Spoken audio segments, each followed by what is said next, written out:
morning students. Welcome to our virtual class of computer.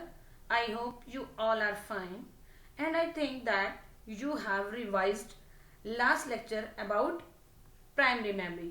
Before this starting the lecture, I ask a question. What do you do if you have a lot of things or task? What do you do? Yes, make a list.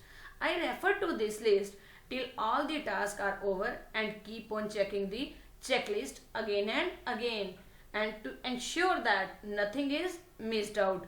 That is exactly what the computer does. Instruction and data given to it are stored temporarily in the memory called primary memory. When the computer is turned off, this memory loses data and completely empty.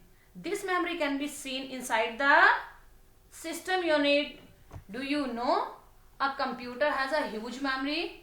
It can store lot of things like files, music, movie, games which are not deleted till we delete it.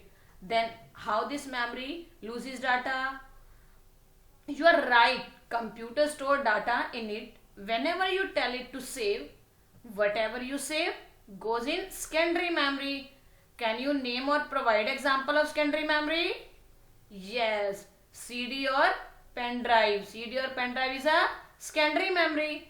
Now, what is the use of secondary memory? Secondary memory is used to store large amount of data for a long period. Data is not lost until we delete it, even when the computer is turned off. Yes, tell me what happened when we download a picture from the internet. The pictures are downloaded to the hard disk. Hard disk is also an example of secondary memory.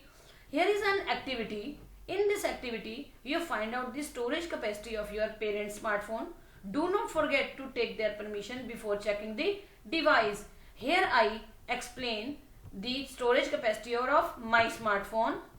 Total storage capacity of my phone is 11 GB, used 5.2 GB and unused or free 5.8 GB. Second, find out the storage capacity of your computer. If you have a computer at home, you find out the storage capacity of your computer. Here I do and explain storage capacity of my computer. Total storage capacity of my computer is 300 GB, used 45 GB, free 255 GB. Now, computer store data in the form of 0 and 1. Means when we store the data in the computer stored in the 0 and 1. It is a binary language. Each 0 and 1 is called a binary digit, means bit. A group of 8 bit is called a byte. And 1 kilobyte is equal to 1024 bits. A 1 megabyte is equal to 1024 kilobyte, means KB. And 1 gigabyte is equal to 1024 megabyte. This is simplify the unit of memory. Here is another research activity. In research activity is first, which memory will be used for the following? You write P for primary and S for secondary memory. Playing a game on a website, it is primary memory or secondary memory? Yes, it is primary memory. So write a P. Second, TuxPen is stored in, it is primary or secondary? Secondary memory.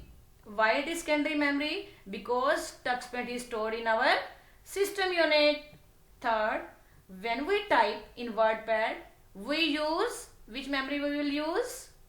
Primary memory, because it is not saved. Fourth, saving a drawing, it is a primary memory or secondary memory? It is secondary memory. So in the next lecture, we will continue this activity. Thank you. Stay home, stay safe.